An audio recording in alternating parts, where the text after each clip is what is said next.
Again, I fucked up that solo, but how do you guys think of overall, like, thing? I mean, I thought it sounded overall good enough. Okay. Oh, good. Let's be the judge of this should be like, would be embarrassed, would this not be suitable to go I have up? to hear it one time.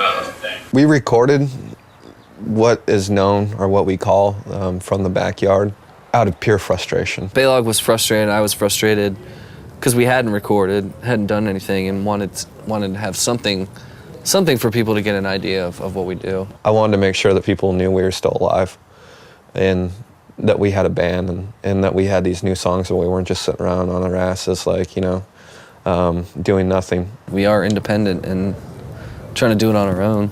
Whether it's in the backyard or not. Let's do this one more time and then not look back. Let's not do this one more time. Why? Let's just keep rolling. Yeah, all right. So be it. You can make yourself happy, you can do what you want. They just don't want us to be, God doesn't want us to be in a rock band anymore. God's jealous because your band is Fuck it, dude, let's go bowling. We had like one studio that our producer Jim Deneen thought he could get us into, and wanted to work with us there. And so we held off for a long time to work there.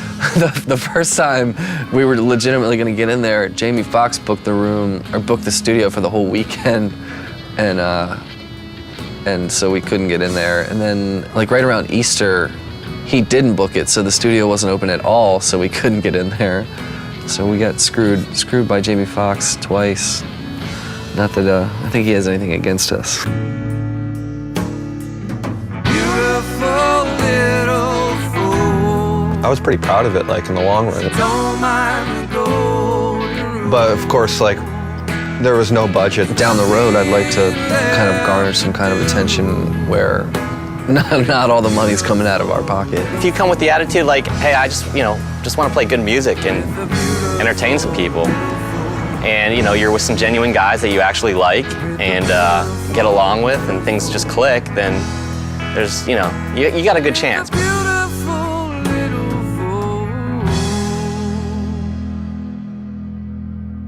Eventually, we're just like, fuck it, and we found a place.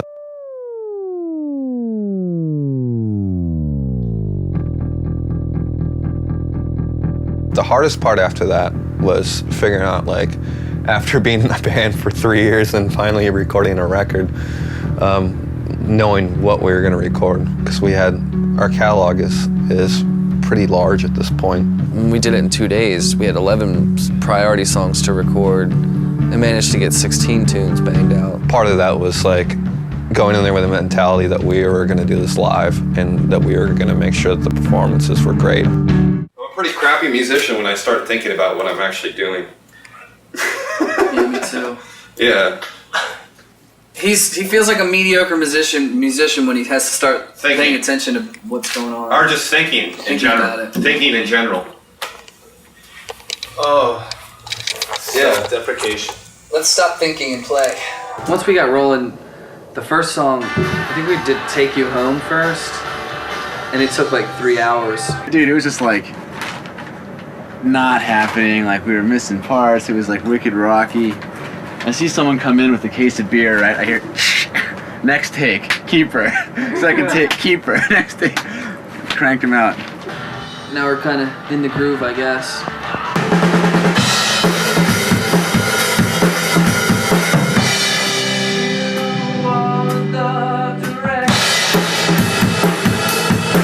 That's how you record.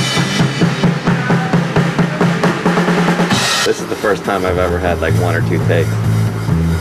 So I've been very proficient compared to those guys down there.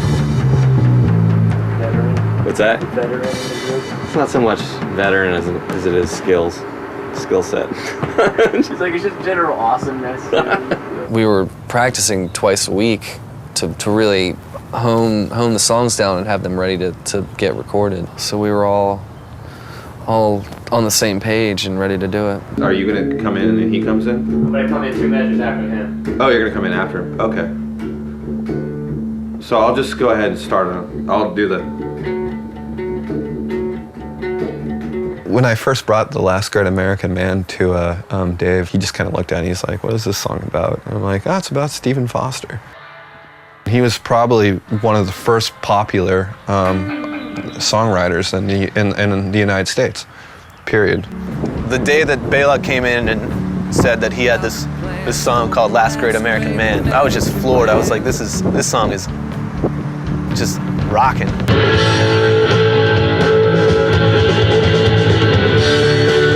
I think it's fucking good.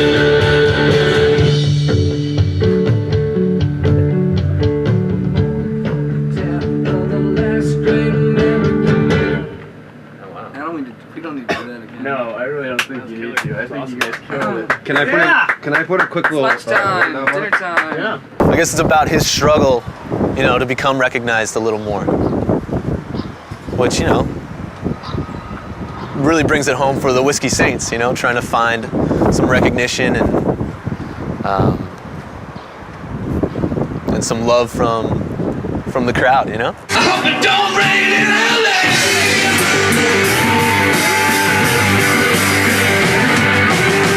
Our ultimate goal is to just do what we've always been trying to do, which is go out and play music for people. There's nothing like the feeling of getting up on stage and playing and having people sing along with your songs and being able to interact with the crowd when they're out. You're giving, you know, something out that's more than just like a sound.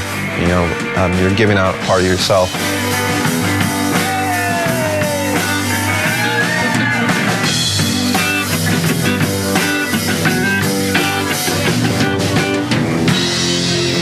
You say I'm always bored.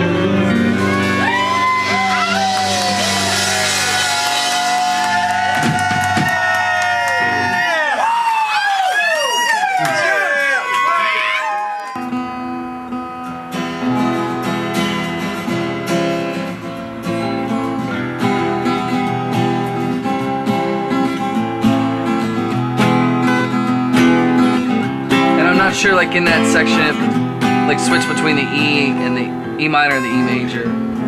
Like maybe you put me here, pointed the finger and condemned me to my fate. Truly insincere.